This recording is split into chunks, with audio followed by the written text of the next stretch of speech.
Okay, I'm back again, you guys. I am back again. I am back again. I am back again. Let's let some people get on here. I'm bringing you guys back again. Uh, let me know when you guys are back in. Let's go. Let's go. Let's go. Let's go, you guys. All right. That was weird, you guys. That was, listen. I'll wait for some more people to get in it because there's something strange going on here in stateside, man. That was weird. Like, I hadn't even gotten to the conversation of speaking about this yet. I hadn't even gotten to the conversation of speaking about it yet, you guys. Was that not? I don't know. Did you guys see that violation? Did you guys see it?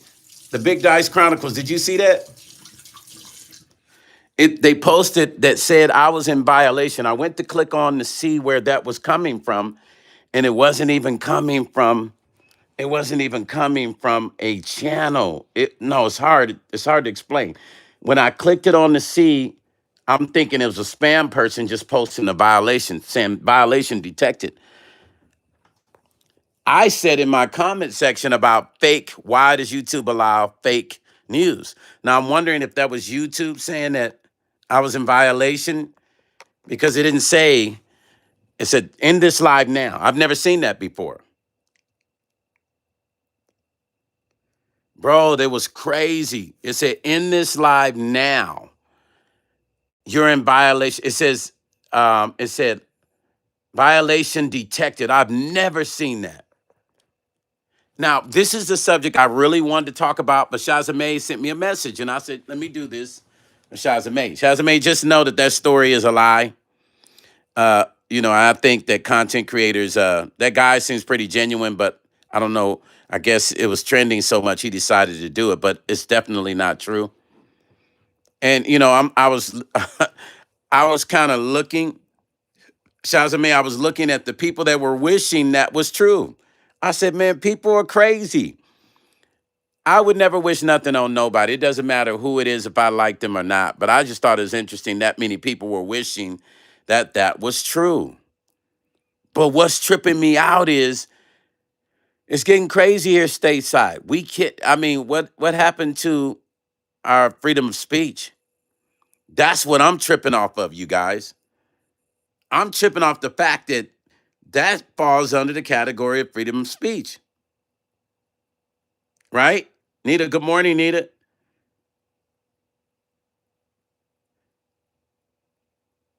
TK Reg said, well, TK, I didn't really say anything, but it sounds like, I don't know that. I think that was YouTube.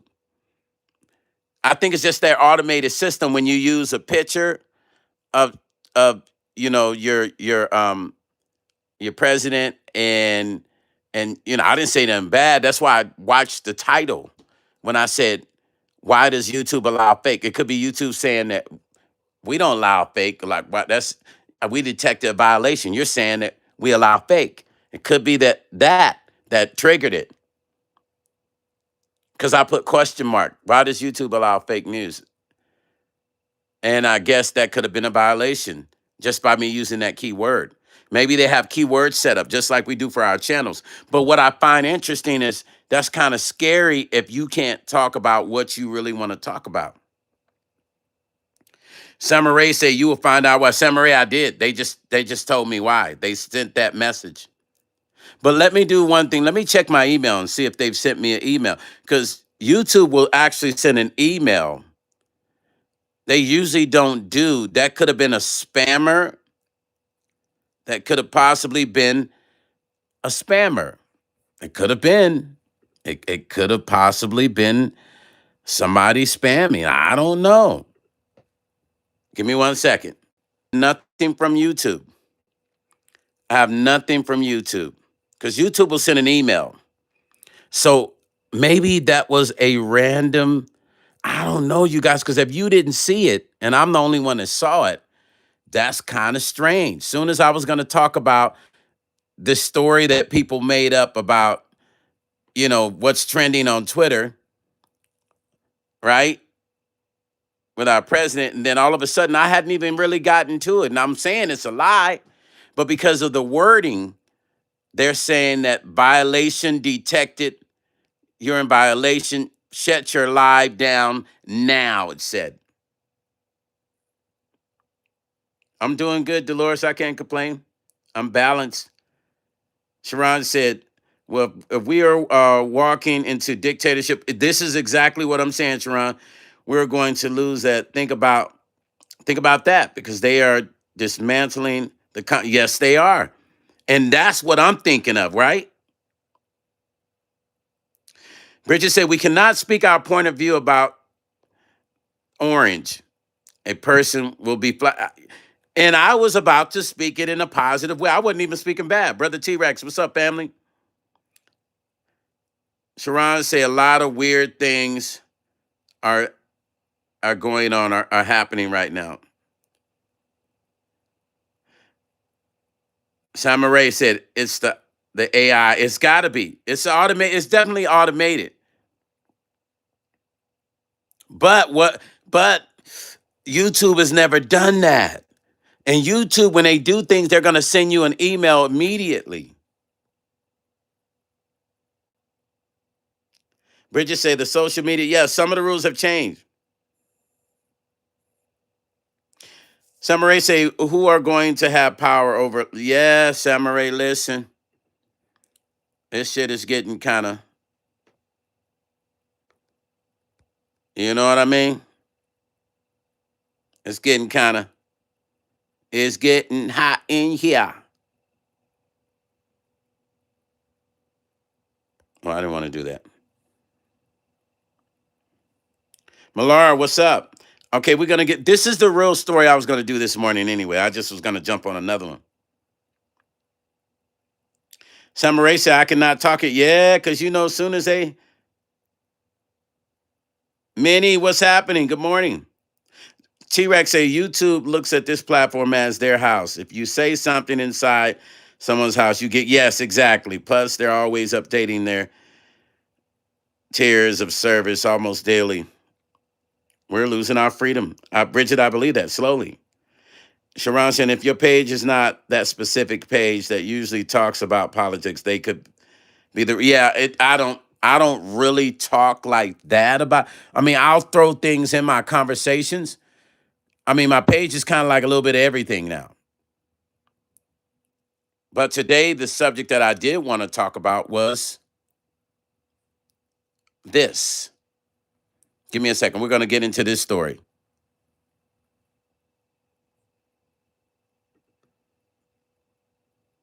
Yeah, we're going to get into this story. Now, you guys know that this story of Emmett Till has been such a pivotal story in the Black community. And it's such a heartbreaking story, man.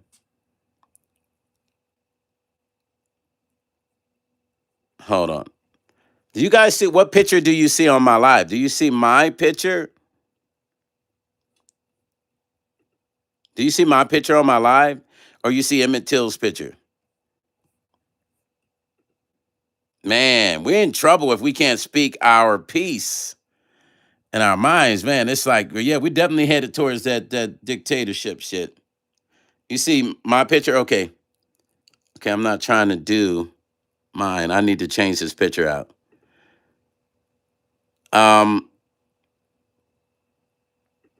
I just think it's crazy, you guys.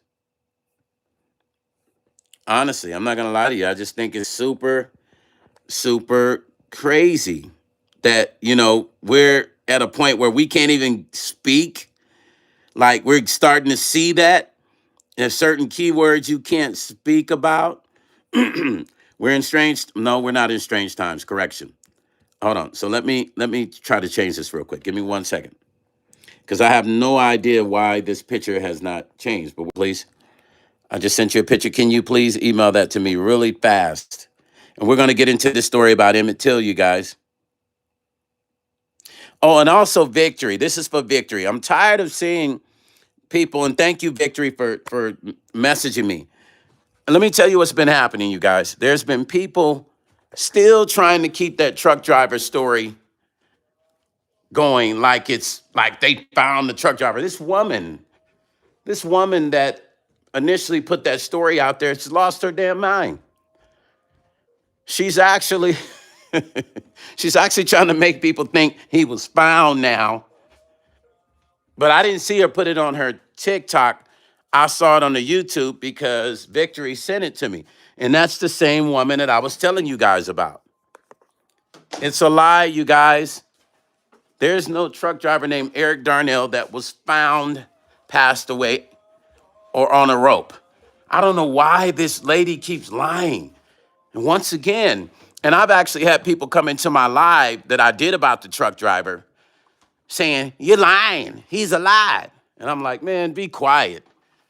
What is it about black folks that they want to believe a lie instead of the truth? I'm like, I just debunked the whole situation. I talked to the guy who's a school teacher. But I'm constantly getting messages with people saying, he alive, or they found him on a rope. What is it about the obsession? Is it because they want the money from TikTok? Because it's not the truth. We're going to get into the story, but I had to talk about that too. They want the lie, you guys. They want the lie. And I don't even know why. It's so annoying.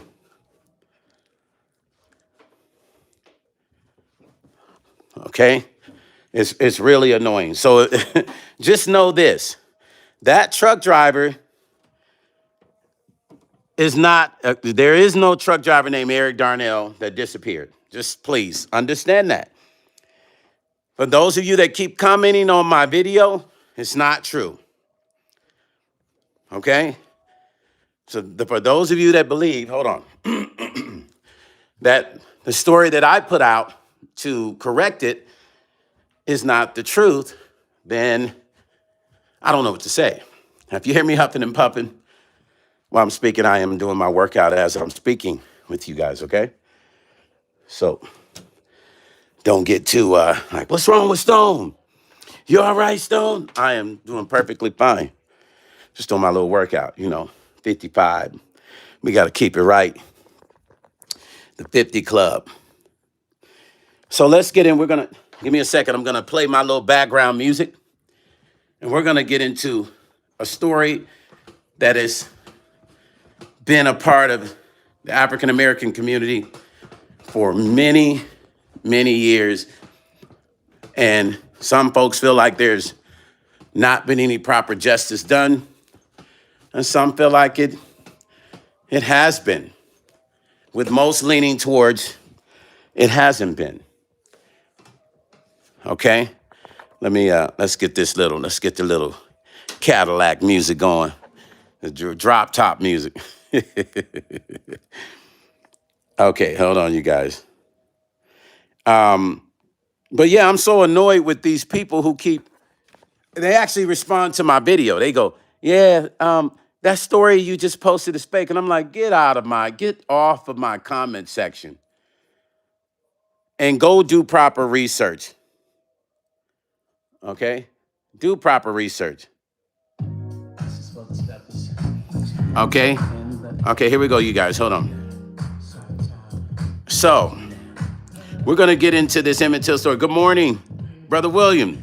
Brother Chill, what's happening? Man, I was on earlier about to talk about the orange face and suit. And YouTube told me I was in violation. I don't even know why. I've never seen that I don't know if it was YouTube. I don't know what it was. I just know I've never seen it before. And I was like, let me just delete it. It said, shut down your live now. I was like, ooh-wee. They've never told me that. Okay, let's get into this story, you guys.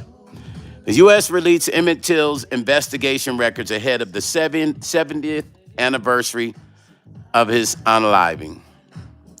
Till, 14 years old, was, I don't know why we have to say unalive. I hate that word anyway. Unalived in 1955 by two white men who were acquitted by an all-white jury, but later told a reporter that they kidnapped and murdered the boy. You know, I remember when I was a kid, you guys, for any African Americans and non-African Americans, when I saw these pictures as a kid, I was horrified. And I don't know if you guys felt that same way, but I was horrified when I saw the pictures of this young man. I will never forget this. I was confused. And I asked my mom why. Why? I wanted to know why as a kid. Why? Sire, what's happening? I wanted to know why, you guys. To see that kid's face, and the fact that his mother wanted to have an open casket was interesting to me. But I understand she wanted people to see what they had done to her child. And she wanted them to see the effect it had on her. So she told them to have an open casket. I want them to see my son and the way he is and what they did to him. It's what she said. Imagine being a parent having to see your child that way. I cried as a kid, though I didn't understand what I was quite feeling at that time. I think I was, when I first saw the story, it was at a library. You know how you go, and when you went to the library back in the day, they would give you those little projection things, and you put it in the little thing, and you view it through the, I forgot what those machines were called. And I remember my mom telling me the story and showing me, and I cried. That was my immediate response as a kid. And I had so many questions in my mind, you guys. I had so many questions in my mind that still to this day, I feel like have not been properly answered. So maybe this story today will help me understand that a little bit better. I mean, I understood the logistics of why they did it, why they felt like they needed to do it when there is no justifying why you would do that to a 14-year-old, which we know a lot of those stories when they did that to African Americans, they were all made up anyway. Did you send me that picture, Mystique? Did you email it to me? I sent a picture to your phone. Can you email that picture to me, please? To stonepaxton@gmail, please. I need it as soon as possible, please. Mystique, check your phone and please send me that picture. Oh, you sent it? No, I said send it to stonepaxton@gmail, not stonepaxton7. Please. Thank you, ma'am. I need it. Let me know when you've sent it, because I don't see it in my inbox. So you guys, listen. So this is a story that changed the scope of the it had a lot to do with certain things of the civil rights movement as far as when it comes to hate crimes and things like that in the African American community. T-Rex says, Stone Paxton, Carolyn Bryant, the white woman Emmett allegedly stared at. Yeah, I know. Listen, and she finally told the truth that he didn't whistle at her. So here's my thing. I think she wanted to leave with peace. Lady Sparkle, what's happening? I think she wanted to leave this earth with peace, and she didn't want to hold that in. Do you know what I'm saying? Yeah, I think she wanted to leave in peace. I think she was like, I can't live with this. So I need to get this out of me.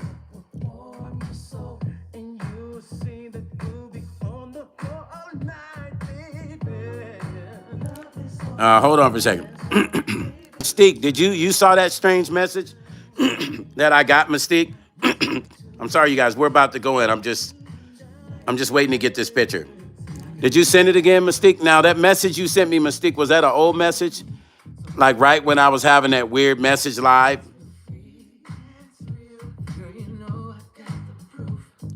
Sparkle said, fraud pastor getting charged.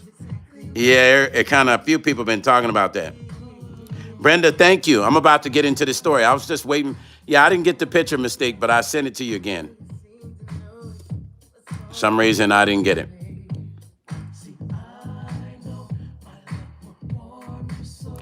You're saying no.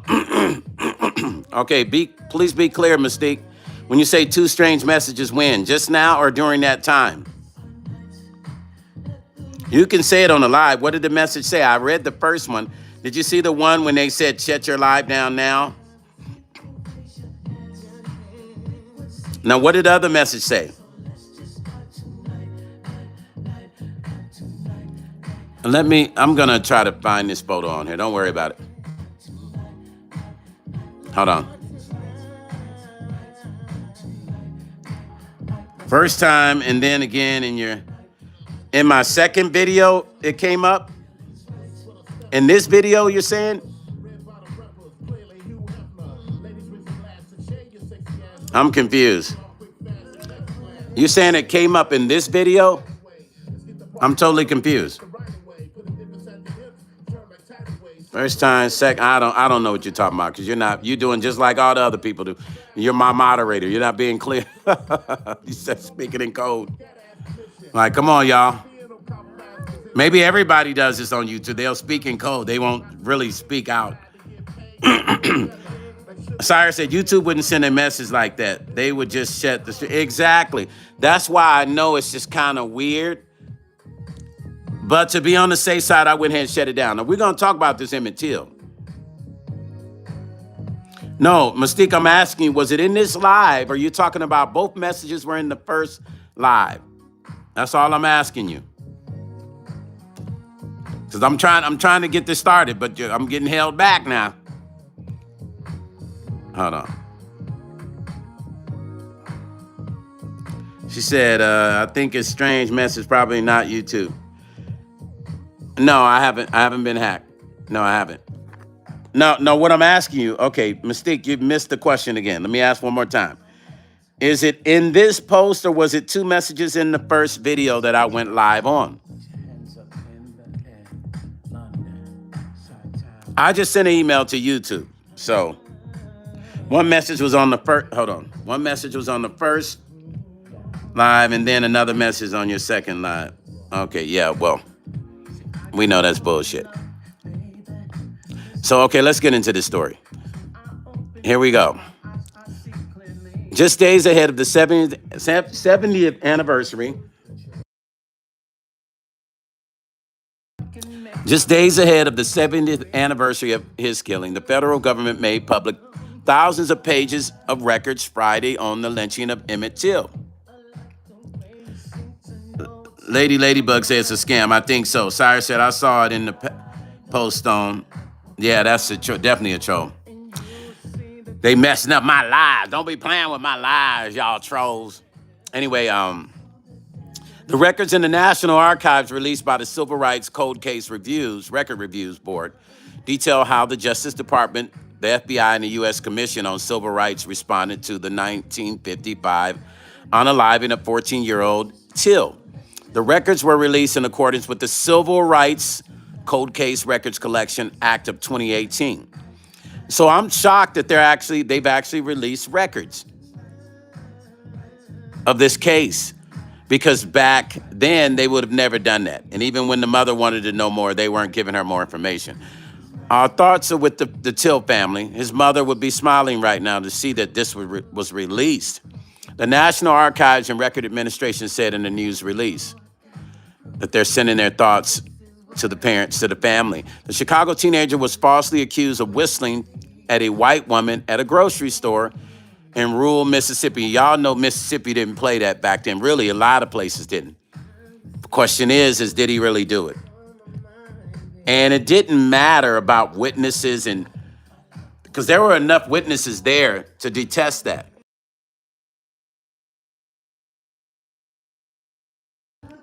But for some reason, instead of them just calling the police because that was considered a crime for a black person to even at that time to even engage with a white woman. Just understand how it was here in America then, for those of you that are not from here.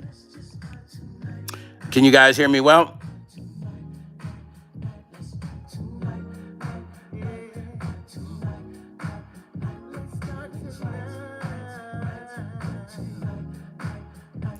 Yeah, that don't make no sense.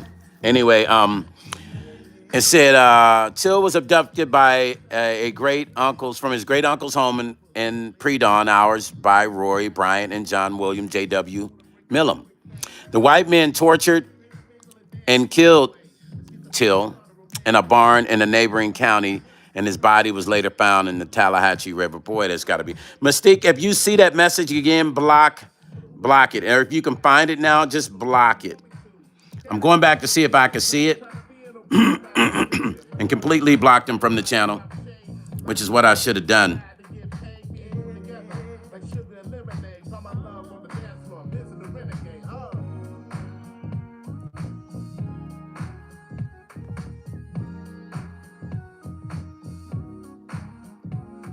Whoever that person is, a Sire person, Sire, stay the fuck off my channel with that bullshit. Sire 420, whoever you are, stay the fuck off my channel with your corniness. Okay, we ain't up in here on the Saturday with that. So get the fuck up off my channel. Whoever you are, you're a retardo. Whoever you are, you're weird. Let's just say that. So stay the hell up off my channel. These are those Saturday morning tweakers. You know that what it is they ain't sleep from the Friday night tweak out. So they up in here, you know, they get excited. Mystique, if you can find that, please get rid of it. And definitely block that person. I'm gonna yeah, good. They're blocked already. You already did it. But block that other one too, if you see it. Now, let's get back into this. He was tortured and unalived in a barn in a neighboring county, and his body was later found in the Tallahatchie River. So for those of you that are not from the U.S. that don't know about this story, it is a story that has changed the scope of African American, one of those stories that was part of really changing the scope of the thoughts of racism in the African American community. Bryant and Millam, who were charged with the murder and Till's death, but were acquitted by an all-white male jury, Bryant and Millam later confessed to a reporter that they kidnapped and unalived this kid. Now, the crazy part about it is these guys were cocky because Mississippi has their own rules. They did then, and they still have now. So these guys didn't care, you guys. They didn't give a doggone. His unaliving galvanized the civil rights movement after Till's mother, Mammy Till Mobley, insisted on an open casket so that the country could see the brutality in 2022. In 2022, President Joe Biden signed a bill named for Till that made lynching a federal hate crime. Now, that's what we all have been waiting for, that bill. For years, black people kept saying, how come there's not been a law put in place that would stop this? It happened in 2022. In 2023, Biden signed a proclamation establishing a national monument honoring Till and his mother. Now, I wonder if that monument is going to be taken down with all this shit that we're seeing. Many of the records have never been seen by the public. They include reports, telegrams, case files, correspondence, and documents from the NAACP, the White House, and the FBI Director J. Edgar Hoover, among others. The records can be viewed in the Civil Rights Cold Case Collection on the National Archives and Administration website. A member of the Till family did not immediately return a request for comment. What are you guys' thoughts of them releasing all of these files? What's your thoughts on that?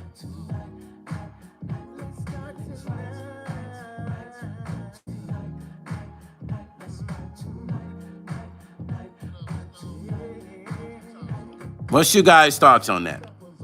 I'm just kind of curious because I know this is an old story and a lot of people are probably not, you don't think about it and it doesn't bother you. And those that are not African American, it doesn't mean anything to you. But to us, it means a whole lot, you guys.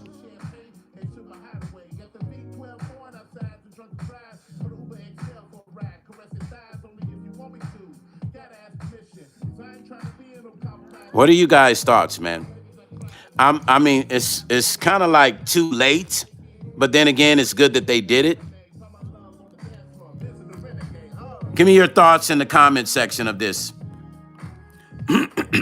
I'd like to see what everybody thinks about this, because I have mixed emotions. I wish that this would have happened while his mother was alive.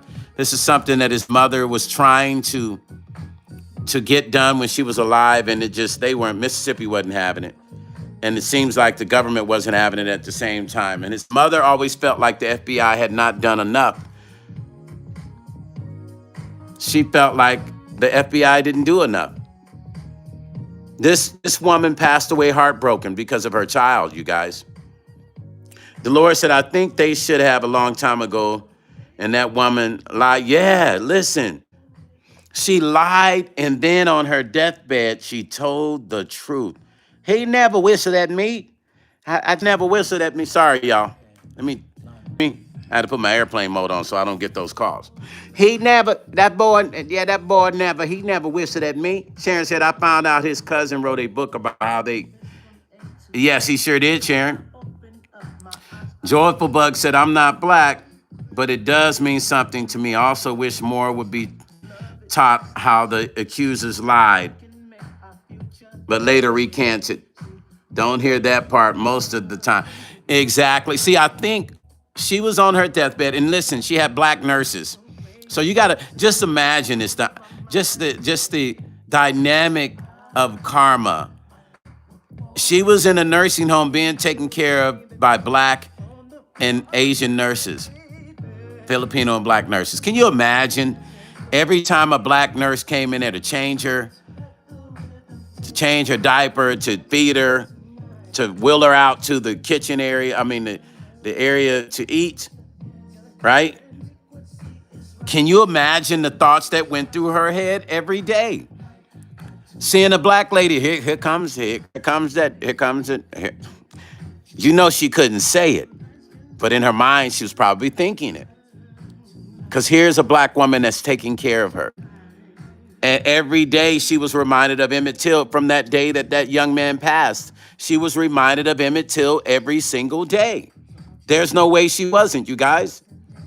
She was reminded of Emmett Till every single day for the rest of her life. So, of course, if you're on your deathbed and somebody looks familiar to you, somebody reminds you of that person that somehow you had something to do with them being, that would haunt the hell out of me.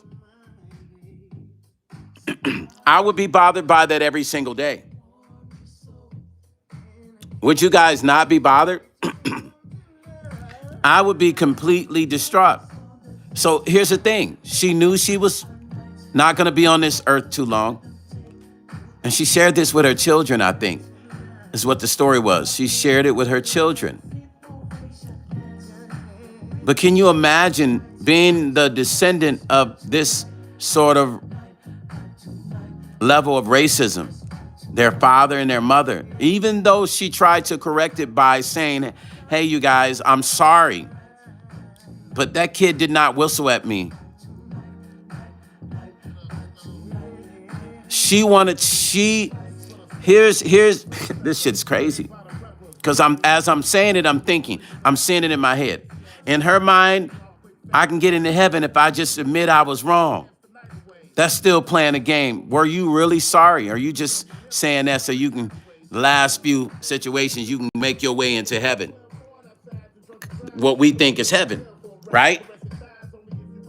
What we all call heaven. She was trying to get in there at the last minute. Barbara said the damage was already done. It don't matter. Dolores said, I would have been bothered. Me too, Dolores. Janet, what's happening? Emmett Till's mom cannot smile and say, thank God that they finally released this whole, all the files to this whole case. Right? They released the investigation records, which is what she wanted them to do back then, because she felt like it wasn't a proper investigation and her son never got proper justice. You got to think, these men were acquitted. So the right thing was not done. They were acquitted, and then they turned around and made a joke about it. They were laughing. Go back and look at the footage of that case. They were smiling in court and shit. Smiling, laughing. Oh, they were having a good old time. It was nothing because they knew they were acquitted by a jury of all white men. They didn't have no black folks weren't allowed to sit on the jury back then, so you already knew. It was over with before it started, you guys. It was over with before it started. Think about it. Victory say, hey, even one good afternoon. Oh, hey everyone. Good afternoon. What's up, Victory? Victory, I was just talking about the truck driver thing. I was saying I'm tired of all these folks getting on here talking about that truck driver was found with a rope on. I don't know why that lady keeps pushing. She must be making a lot of money on TikTok by lying. Because clearly I did a video saying that I talked to the guy. Brother Ivan, what's happening? Victory, I did a video and I know you saw it. And people shared it. And this girl is still talking about, oh, no, he was found now with a rope on. Stop the cap, man. Why do you keep lying? Brother William said, I wish they could have got the baby out of town that day before. I know, brother, chill. I think about that. Like, I'm going to be honest with you, brother, chill. I have mixed emotions about the uncle because I felt like the uncle could have done more.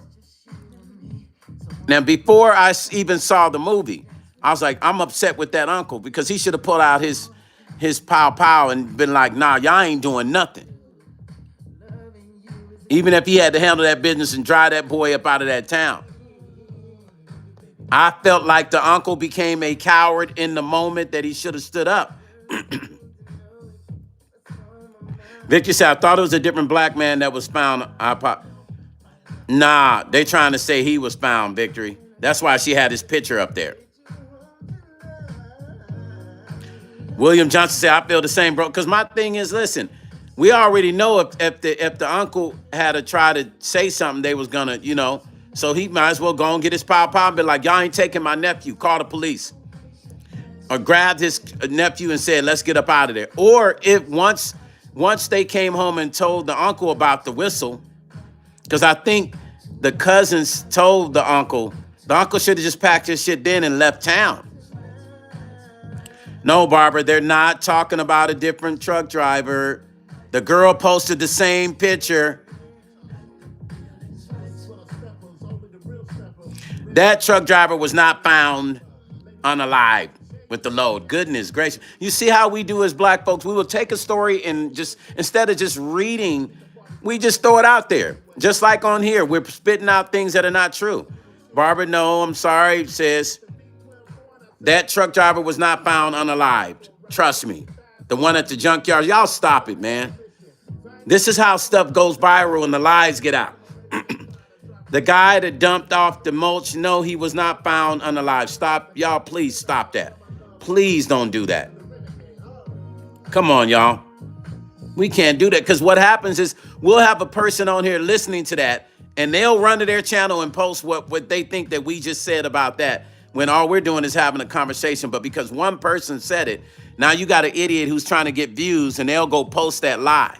And now we're back at square root A trying to clear up the lies. The guy with the mulch, he has not been touched. That black girl just keeps the lies going. And I know it's because she's getting views on TikTok. She's seeing that weekly check. She doesn't care about putting out lies.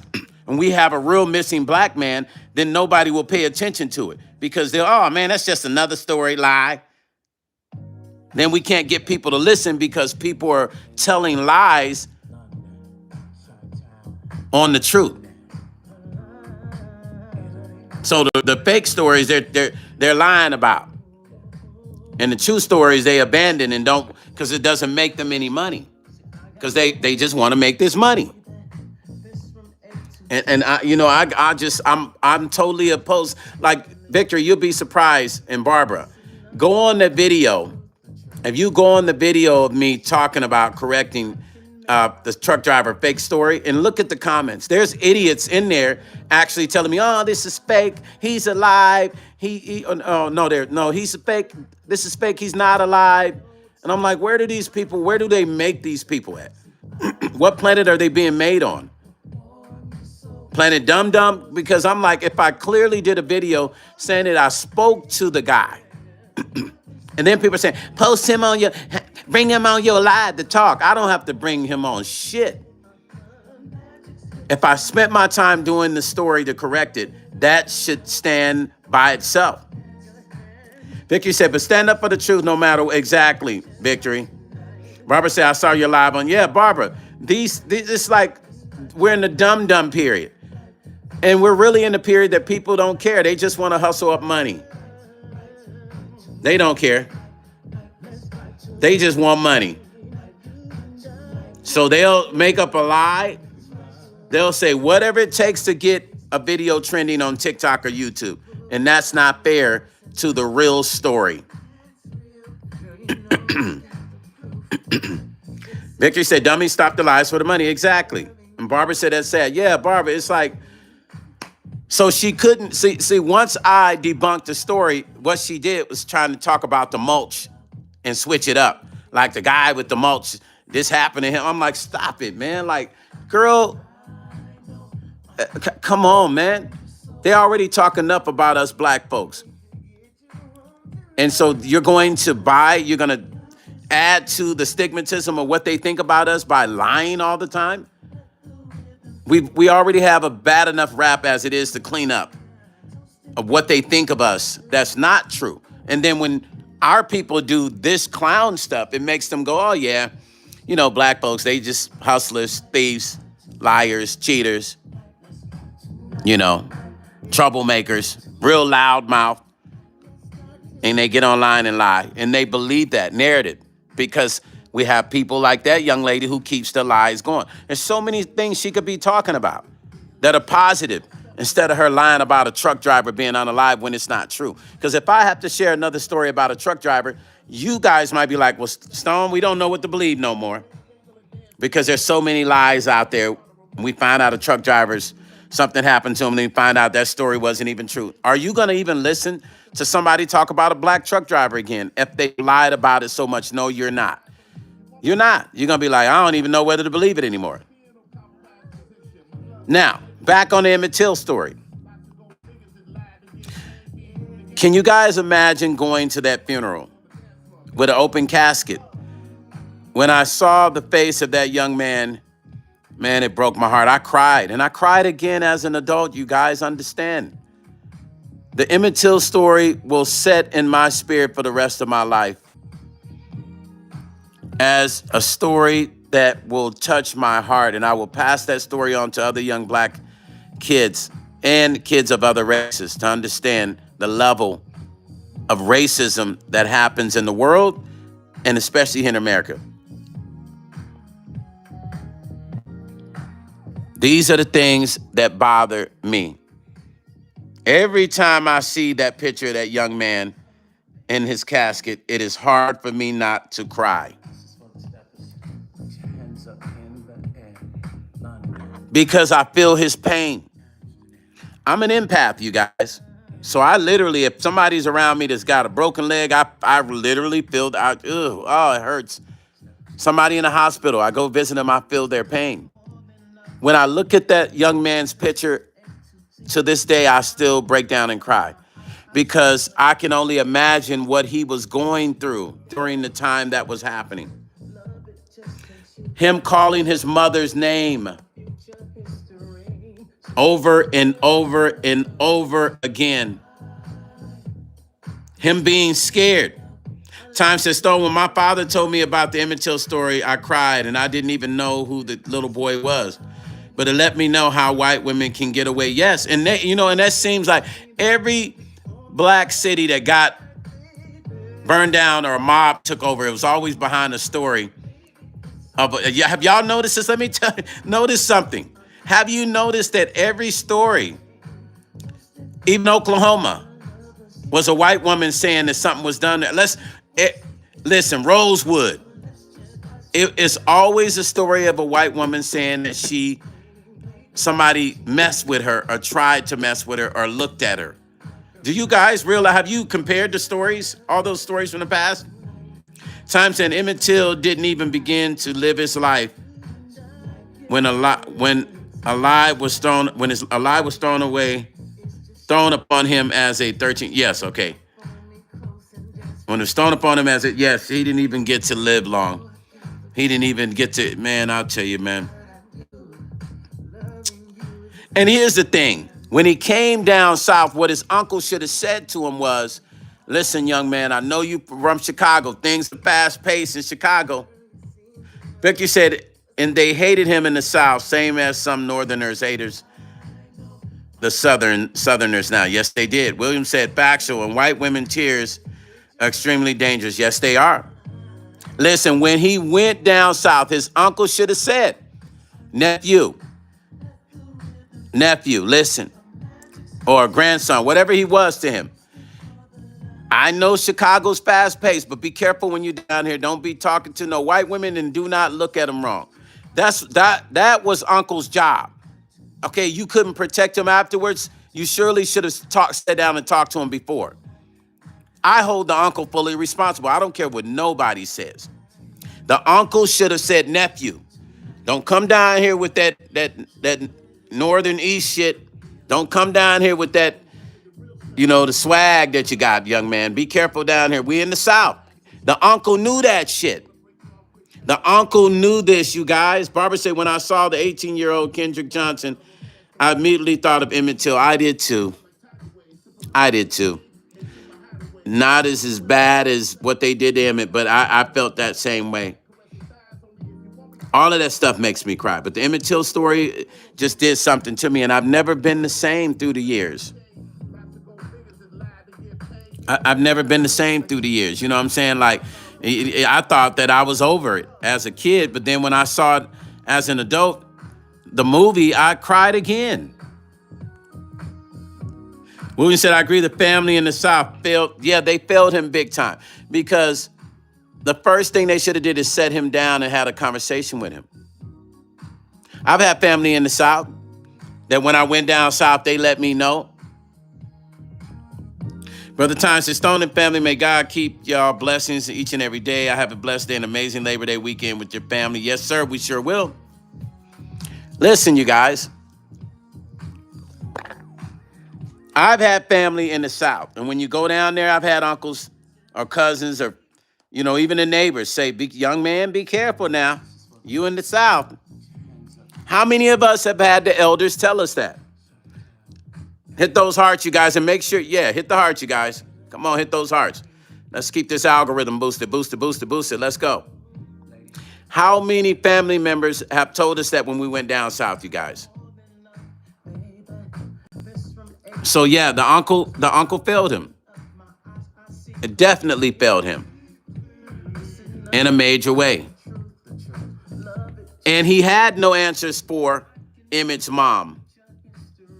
He had no answers for Emmett Till's mom. The uncle didn't know what to say. He was confused and he didn't know what to say when she asked him, why didn't you do something? Why didn't the community go into a rage?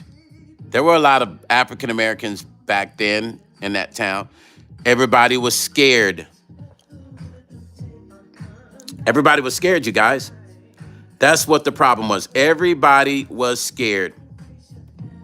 That's the reason they didn't do that. And now we have our modern day Emmett Till situations.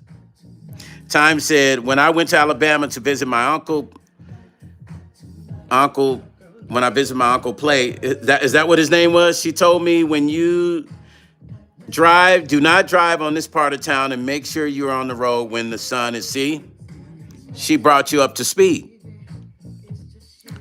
Your uncle and aunt brought you up to speed. They let you know, and that's how it should be.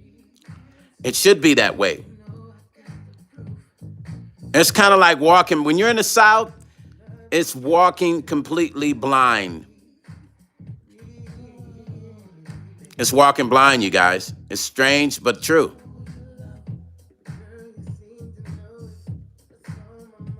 It's strange, but true. Time, brother Time. When was the last time you've been in the South?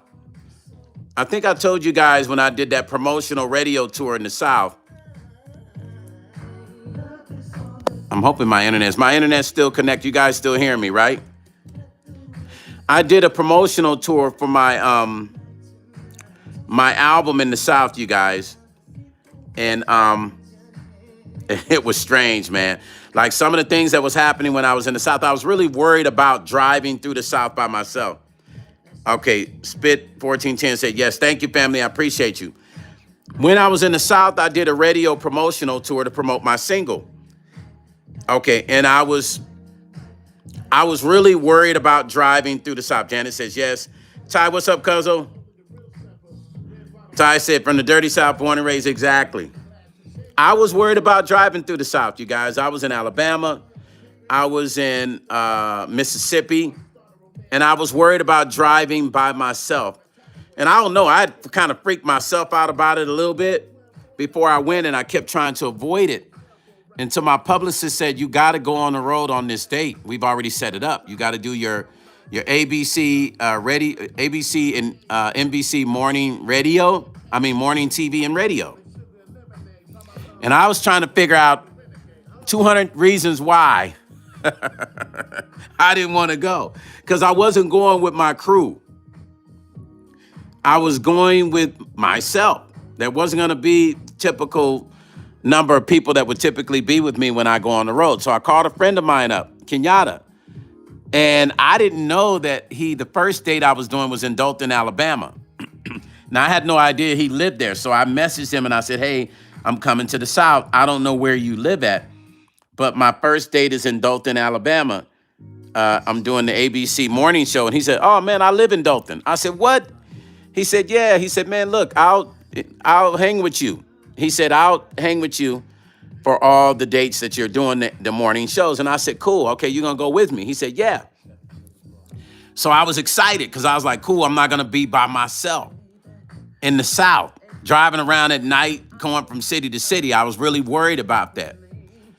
So he picked me up from the Atlanta airport.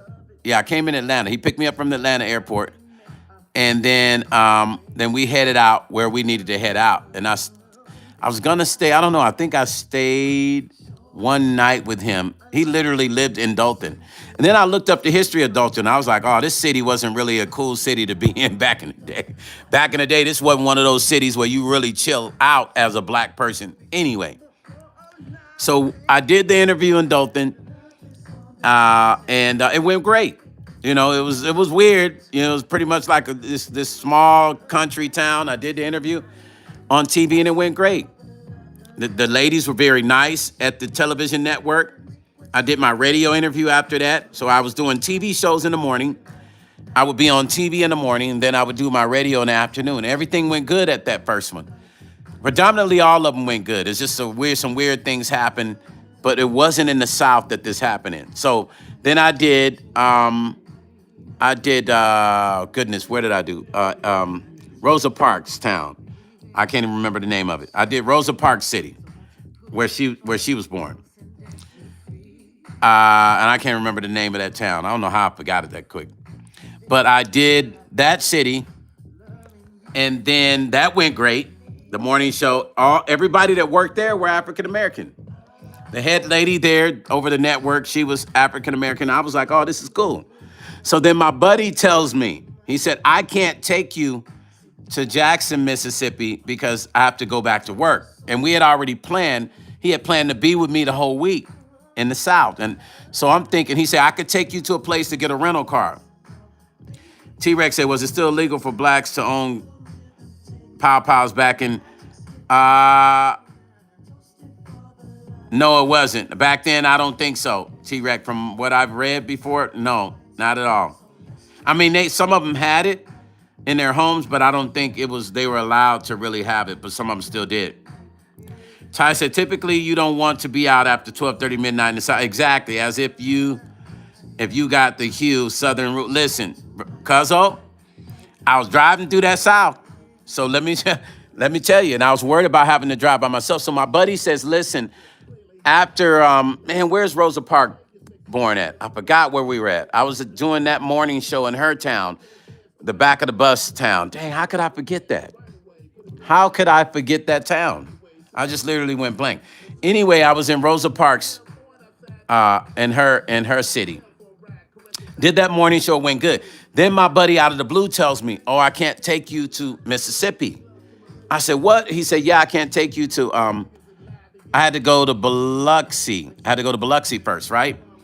And he said, "I can't take you." And I said, "Well, why not?"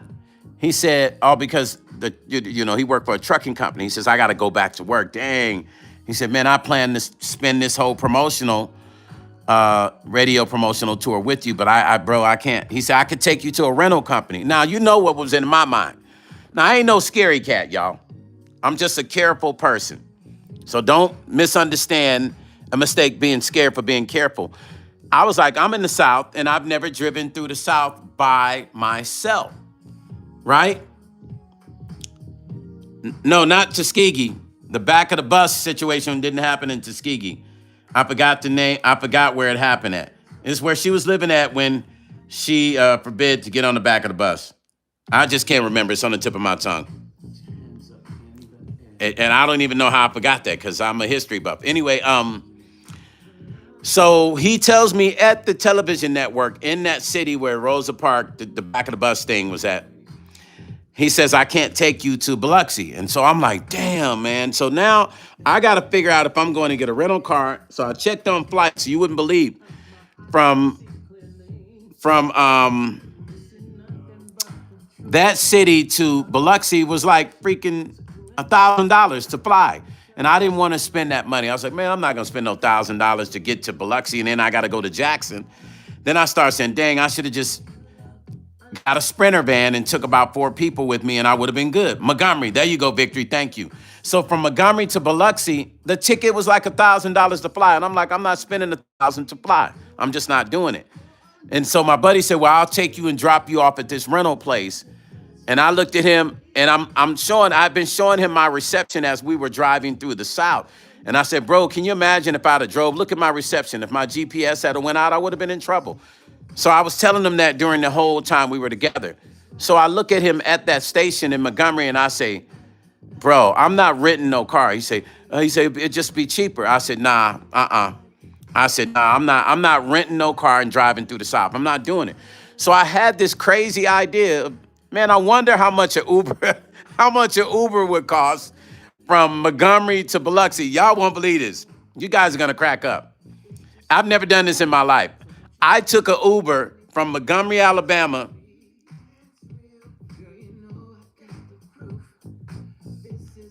Oh, in Montgomery, Ty. I took yeah, you're right, bro, Cuzzo. I took an Uber from Montgomery, Alabama to Biloxi, y'all. And take a guess of how much it was. It was definitely cheaper than that damn plane ticket, though. So, but I was worried. Now, I know I sound crazy when I'm about to say what I'm about to say. My buddy was there, he said, okay, I'll wait for the Uber to come because he had to leave the station and go back to Dalton. He said, I'll wait to meet the Uber, make sure they cool. All right. So I'm worried to get in the South. I'm worried that my Uber is going to be a Caucasian person. Now, why I was worried about that in the South, I don't know. Maybe I had reason. Maybe my spirit felt like I needed to be worried. Victor, you're good. It was about $350. And a plane ticket was $1,000. So I took that. But as I looked at the app, when I called the Uber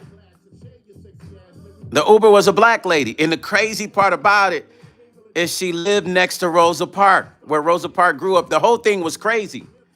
Anyway, she picks me up. My buddy meets her. He goes, oh, nice to meet you. I said, oh, man, I got a black driver.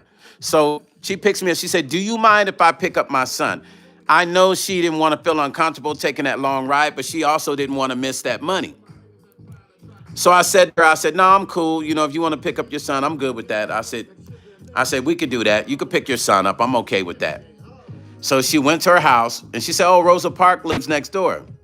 This was her original house. I said, oh, that's crazy. This lady ended up becoming just her and her son, the most amazing folks that I've met in some years. So we're driving now to Biloxi for my other morning show interview, right? So As we're driving, everything went good. I get to Biloxi. Oh, what happened in Biloxi?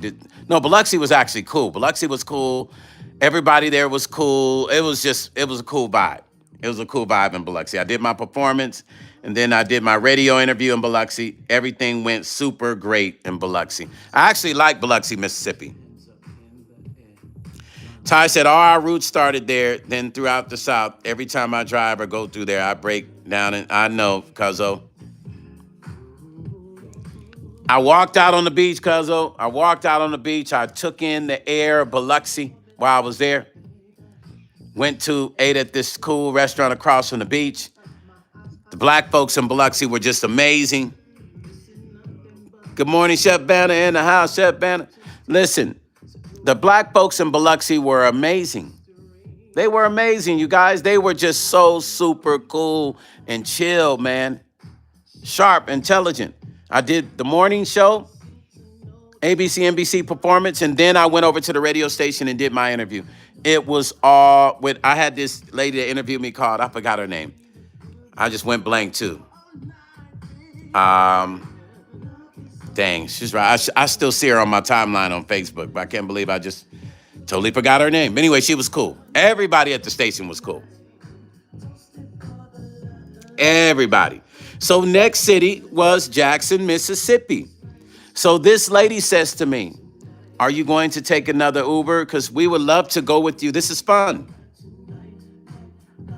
Oh, Victory, the food was so great. It was great.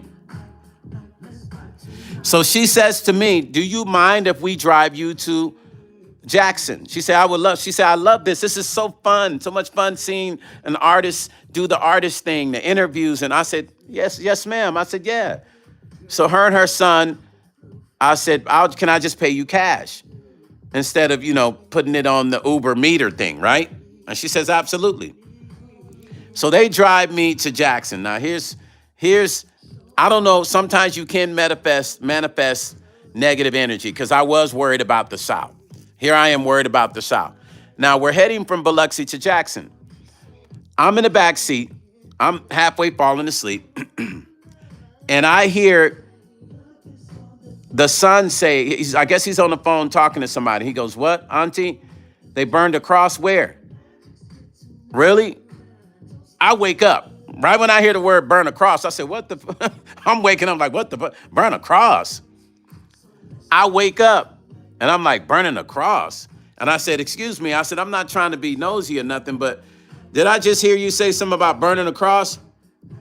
Barbara said, I used to drive from Mobile, Alabama to Biloxi all the time. It's like, oh, I love Biloxi. I absolutely love it.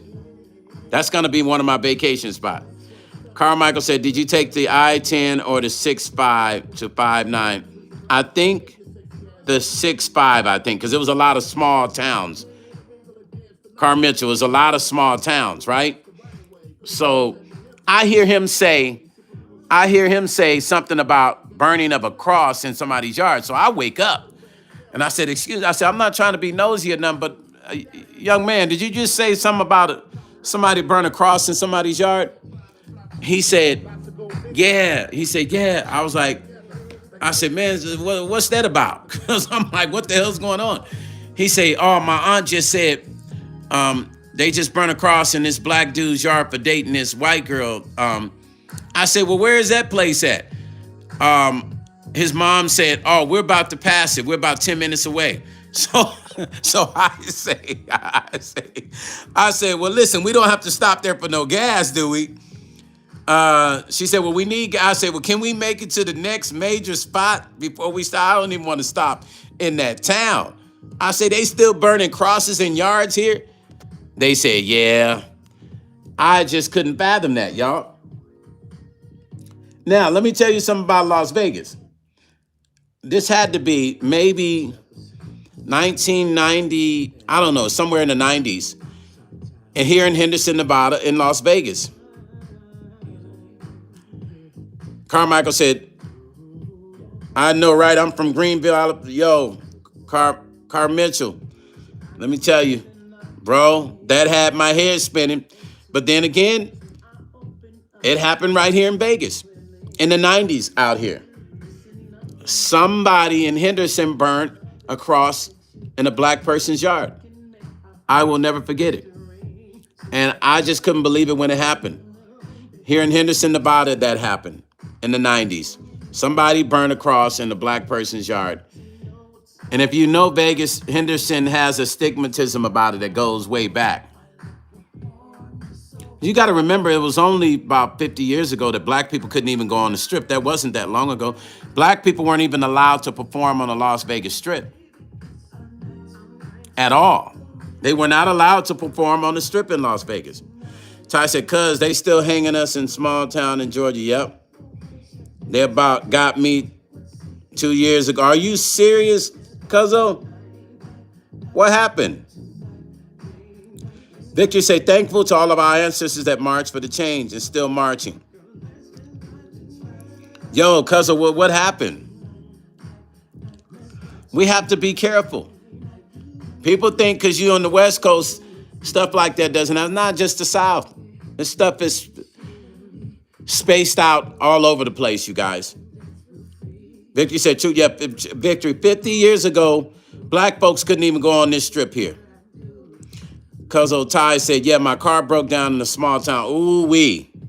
You broke down in a small town. Was it at night? Was it at night or what? Listen. That happened here in Vegas 50 years ago. Black people could not go on the strip. Barbara said, the more things change, the more they stay the same. Facts. Jabana say, so not stop there. Racist towns made, my daughters drove through town and stopped at the gas station. They were starting down in a timid manner. The kids were freaking out. What town was that, Jabana? Carl Mitchell said, I used to be, you couldn't be caught with a white chick. That master, I've had my fair share. Man, listen, we were doing stupid stuff as young dudes back in the day. Here, in Illinois, in the Midwest. Ty said he lied, said he could fix it, and wanted me to stay in a room until the next morning, cuz I ended up fixing my car so fast. He wanted you to stay at a hotel room? Victor said we still looking over our shoulders here. Yeah, New York used to be off the hook too. Hey, people don't understand. Central Park used to be an all-black neighborhood back. You go way back, look it up. Central Park was an all-black area that got burned down. There's another one. Was it on the West Coast or was it the South, Chef Banner? Central Park used to be a black town there. They burned it down. Did y'all know that? Spit 1410 says, sad, I was born in Natchez, Mississippi. I live in California now. I've heard all the stories. Hey, Spit 1410, I met a guy from Natchez yesterday. I was telling him about some of my family members that were in Natchez. And I was telling him about Alexander O'Neill, who's from Natchez. So that's crazy you said that. Ty said, yes, it was. Some house, though, wasn't even a home. Oh, yeah, they was going to skin you up, cuzzo. Oh, yeah, Chef Banner, some places in the Midwest, it depends on where they land. Not so bad, but yeah. Something happened to me in Ohio when I came back after I did Biloxi in Jackson, Mississippi. I did Ohio, and then some guy messaged me and said, hey, Coon, I saw you on my TV. You Coon? That's what he called me. Yeah, there's some sundown towns in California. I laughed at him, and I gave him a piece of my mind. But that was in Ohio, Toledo, Ohio. I performed on the morning show. I guess dude didn't like seeing me on his TV in the morning with his coffee.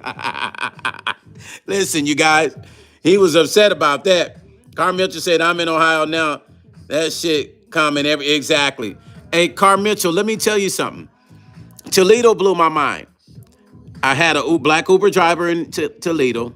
I did have the black limo service that was taking me, but then I wanted the Uber because I know Uber is more personable. I could have a deeper conversation with an Uber person. So I performed on the ABC morning show in Toledo. One girl that when I was performing, she had her back turned with her arms crossed. I don't know what that was about. Caucasian lady. The whole time I performed, she had her back turned to me. And when I was done, then she walked out. I don't know what that was about. Anyway, when I got back to Vegas, after I performed, I had a message in my Facebook. The Lord said, I know that's right, Stone. Keep moving. Listen, there's a message in my Facebook, and it went like this. Hey, you coon, I saw you on my TV, you coon. You can't sing, you coon. Hey, I laughed. It was the funniest shit in the world. I actually laughed. I wasn't offended by it at first. I just laughed. It was hilarious because nobody had ever called me a coon. I think that shit's funny. Oh, I laughed. It was hilarious. I actually sent a voice message of me laughing at him. And then I went in on his ass. But he had a Confederate flag on his page. But I said, Ohio? So as I'm driving back to the hotel that was near the airport in Toledo, I said, same thing in Cali. I wouldn't stop to get gas in Barstow. People there, Barstow, I stop all the time in Barstow. I'm not saying I would go deep in Barstow, but I know there's a lot of black people live there. I know a lot of islanders live in Barstow. You know, you've been on rides with us to Barstow. You see, I always stop in Barstow, right there at the train station. And to get gas, I always stop in Barstow. Chef Banner, you've been with us. Me, you, and Mystique. We stopped in Barstow, going to Cali. Carl Mitchell said, Clan Country. Hey, Carl Mitchell, listen.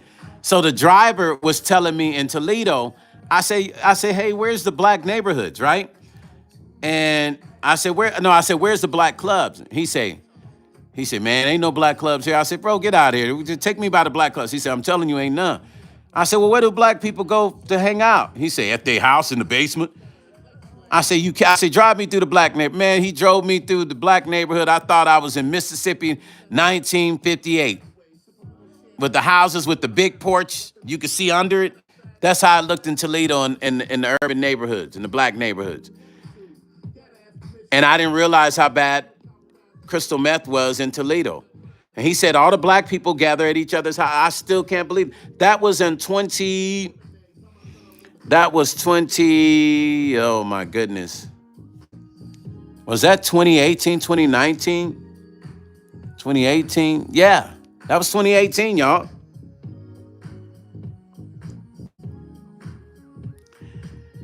AK-23. Fuck up off my live, you dumb piece of shit, you. Your mama's a crackhead. Fuck up out of here, you dumb shit. Stupid ass motherfuckers coming into my live. You really think your message is gonna mean something, you piece of shit, you?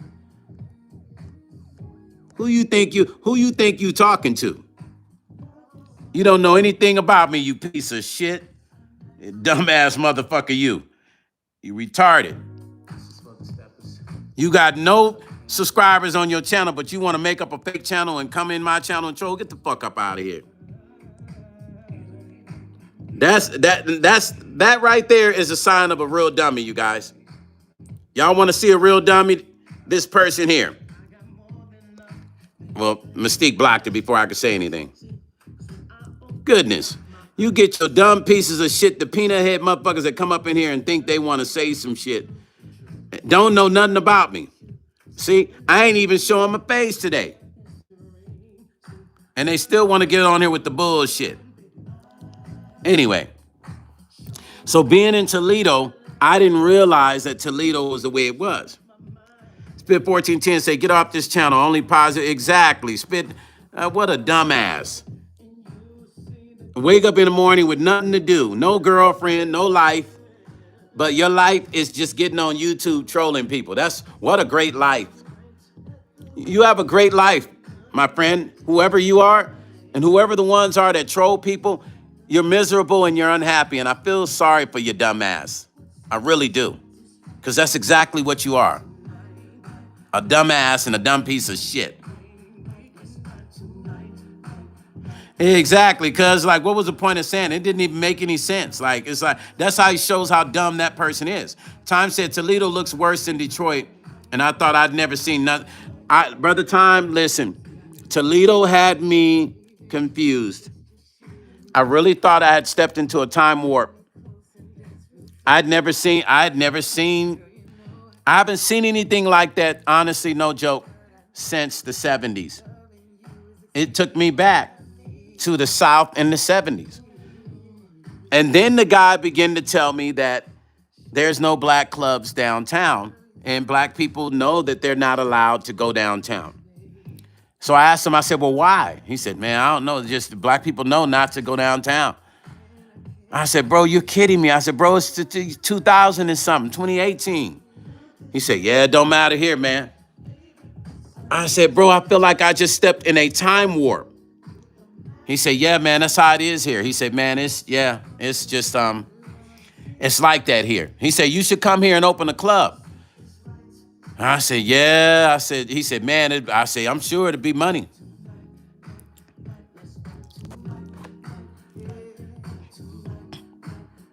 I said, I'm sure it would be money.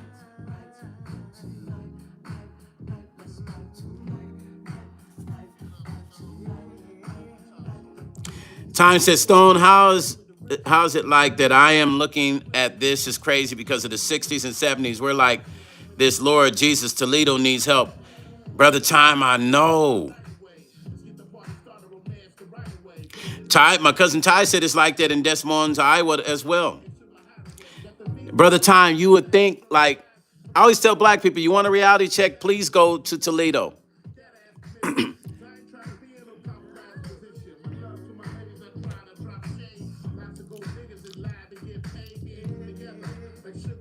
Yeah.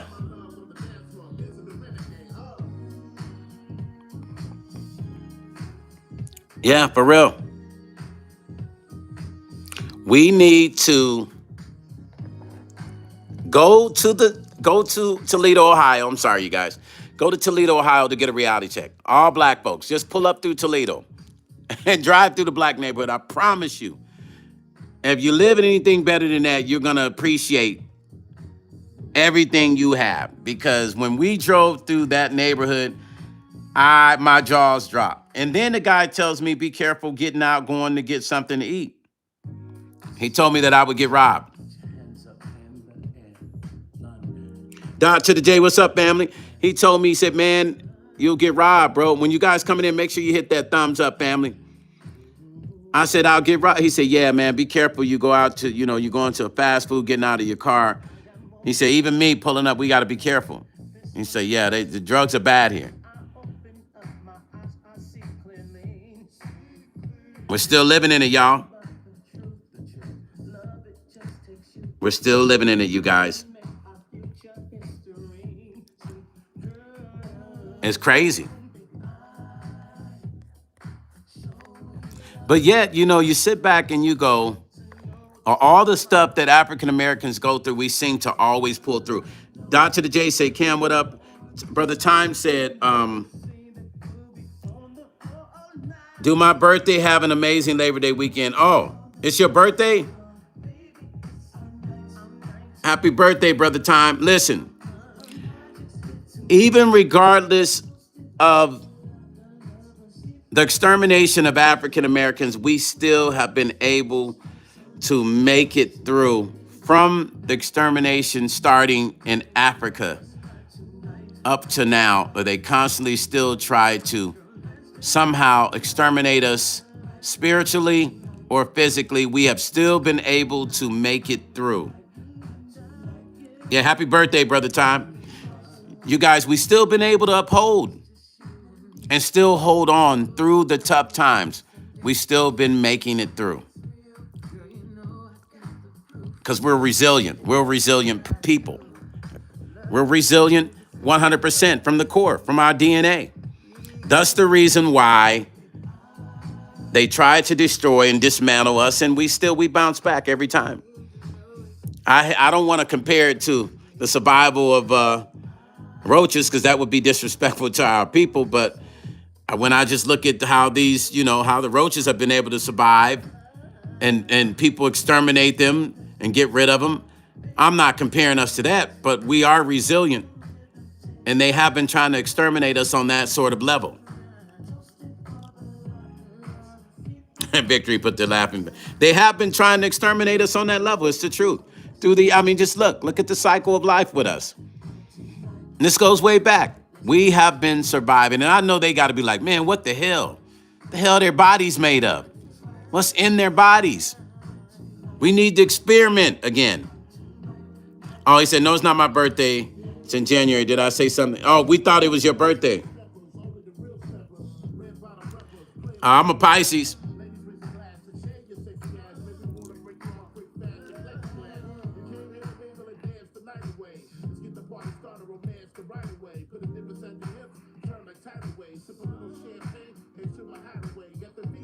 We made it through, y'all. As African Americans, one thing we should be proud of is the fact that we were able to make it through. We made it this far. And still, we don't have the respect that we should have. And still, we're not getting the wherewithal that we should.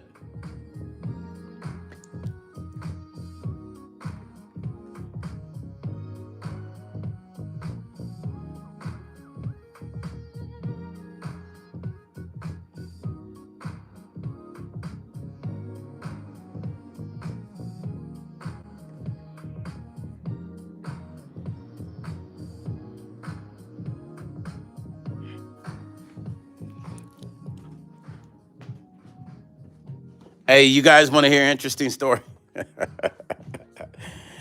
Oh, this one will crack you up. I don't know how this story became a trending story, but I think it's kind of interesting. This one here is funny, but it shows you it doesn't even matter if you're a celebrity. They still try to clown us. Check this out. Judge rules man fired for making Michael Jackson a monkey noises at black co-worker unfairly terminated. An unemployment judge said the noises were juvenile but not racist, ruling co-op mishandled the case and misrepresented the worker's admission. This is in Santa Maria, California. No, it wasn't. Hold on. This was actually in the UK. Okay, Shazame, if you're on there, you're going to like this story. Listen, one worker in Manchester, UK is singing Beat It, the case that is after a nearly 2-year battle over alleged workplace harassment leading to the termination of his employment. Lukas Sadwowski is cashing a check for over $14,000 after employment tribunal determined that he had been unfairly dismissed. According to Newsweek, Zadwinski, who had been employed at Co-op, a British wholesale company for various retail businesses, was fired March 2024 after a black employee identified him only as SM, accused him in December 2023 of making Michael Jackson noises. Think T hee hee and monkey noises at him for as long as 2 years. What is that about? That's weird. SM alleged that the noises were made because he was black. So the brother felt like he felt like dude was making the Michael Jackson noises and the monkey noises because he was black. This is in the UK. The same December, Zadwinski was suspended. The company's reason for suspension was their policy against bullying. So they suspended the guy. Bullying and harassment. After interviewing other employees and his colleagues, several people claimed that they have heard Zadwinski making noises but didn't assume it was racism, but more sexual in nature. One co-worker assumed the target of his noises was a female worker, right? You can't make some of these stories up. These stories are hilarious, man. So during this disciplinary hearing in February, Zadwinski denied making any Michael Jackson noises or monkey noises at SM. Though he did admit to what he described as embarrassing and juvenile behavior, though Thought said he never intended to bully or harm anybody, he said. I mean, brother, your job is on the line, right? On March 7, 2024, Zadwinski was informed of his termination via letter. Through that letter claimed he admitted to making Michael Jackson noises and monkey noises, something he never admitted. The company's reason for firing was listed as gross misconduct, specifically for admitting breach of bullying, harassment, and discrimination policy, making inappropriate comments, noises towards a colleague, causing hurt and distress. He just gave this brother a free $14,000. Tribunal was ex-paneled, and both the company and Zawinski shared their sides of the story. The company claimed that they have a zero tolerance policy for work harassment, and Zawinski's actions were detrimental to SM. However, an employment judge claimed that Zawinski's actions amounted to a little more than nuances to SM, saying in her ruling that in essence the misconduct of this claimant was inappropriate and juvenile conduct. There was no satisfactory evidence before the dismissing officer that the particular admitted conduct was offensive to SM or caused him distress. So the judge awarded $14,000. Wow. In a nutshell, the tribunal ruled that not only did SM, the black employee, not face anything that rose to the level of harassment or bullying for racial reasons, but also despite the company's zero tolerance policy. The company made several errors along the way that effectively turned Zawinski into the victim of aggressive action on the part of co-op. He was wait, which oddly represented half of what he asked for. Tribunal also claimed that the behavior was a culprit and blameworthy. Essentially that he might have offended and humiliated colleagues, but none of it's racist. So yeah, the guy was able to get $14,000. Damn. So much for racism, right? If they did that with everybody, I think that would be kind of cool. Damn. That's an easy 14,000.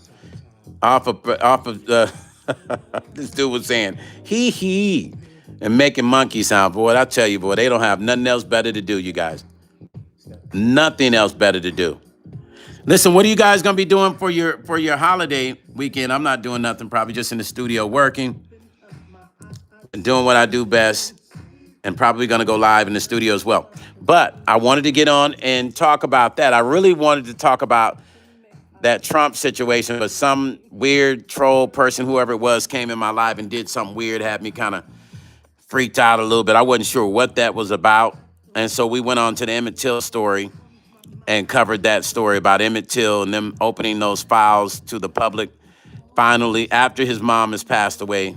So it's kind of like it's pointless now that they open those files. So any of us can go look up the Emmett Till files now, and we can read that in detail, which would be interesting. I'll try to see if I can get those files, and maybe we go over those files and download them and look at them and just go over it pound for pound. Because I'd actually like to see the original files that were filed and what the court case was talking about and why they didn't, find these guys guilty, including, because, they were trying to take that woman.